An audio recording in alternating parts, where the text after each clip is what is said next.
Hello and welcome to another video. This video is all about the international break action that happened in last 1.5 week in all around the European qualifiers and the CONMEBOL qualifiers.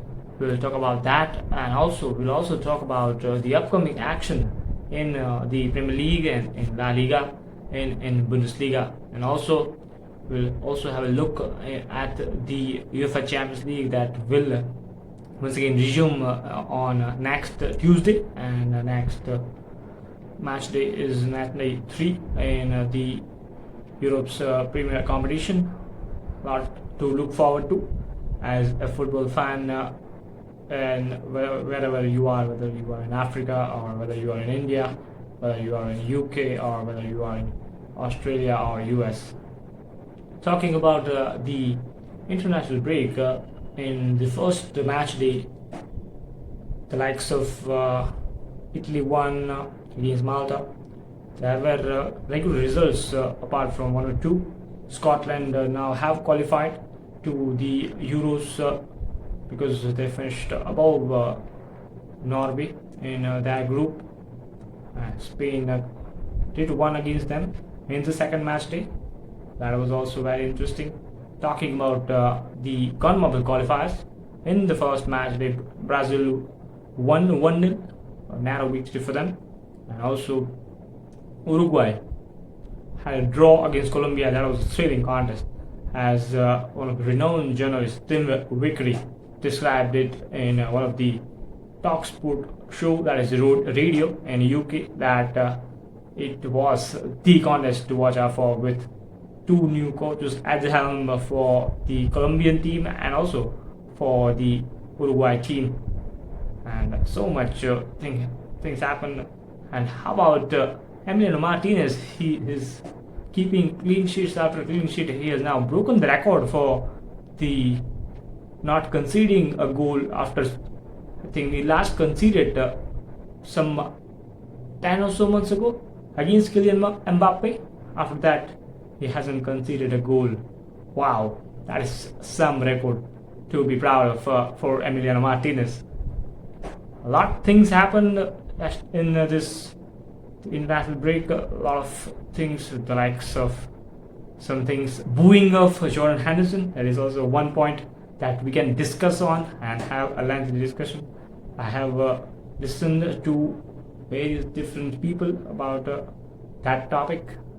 Some say it is okay, some say that it's the people, the fans, have just showed their anger or their frustration towards Jordan Henderson for what he has done in making that Saudi Arabia move, and it clearly showed on that match against Australia. That was a pretty dull and boring match. And how about Kylian Mbappe?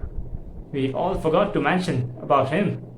He scored two wonderful goals against Netherlands, as France once again looking unstoppable in their qualifying campaign. Netherlands really struggled. I saw a match for first half or so.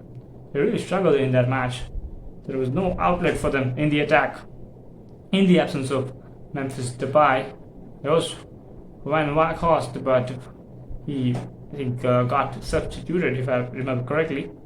Well, that is how the things went for the European qualifiers in CONMEBOL. There is always different conditions compared to the European qualifiers, because you need to play at different climate levels, different heights with the peaks in Bolivia and other parts in Colombia, and the heat as well.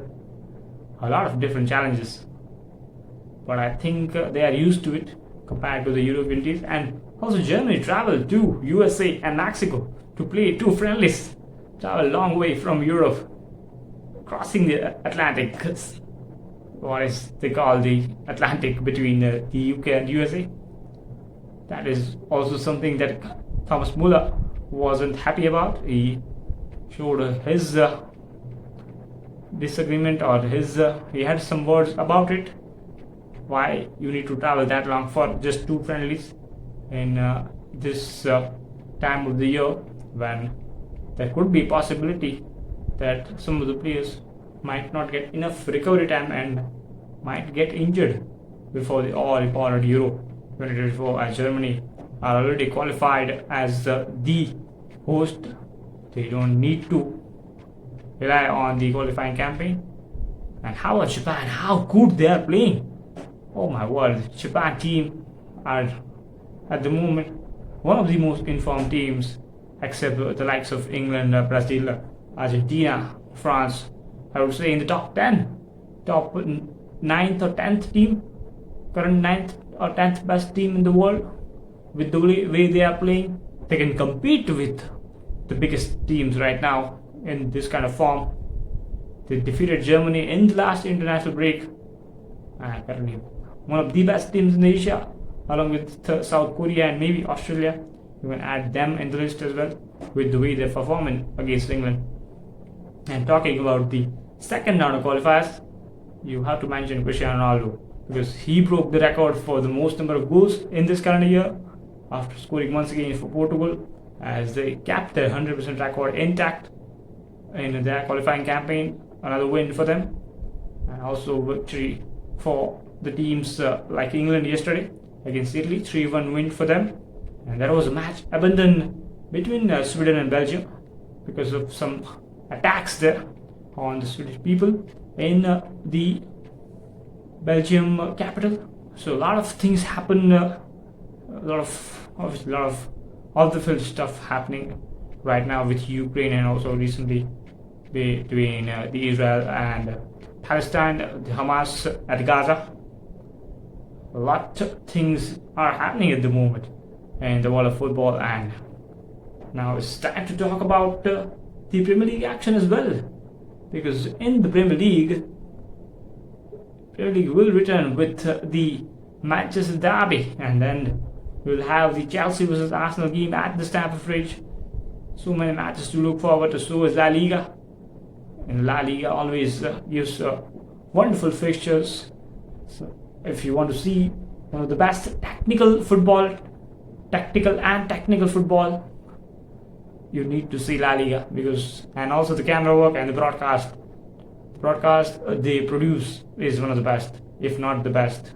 Haven't seen that kind of broadcast if I compare, having been able to watch the football for almost now 15 or so years regularly every season.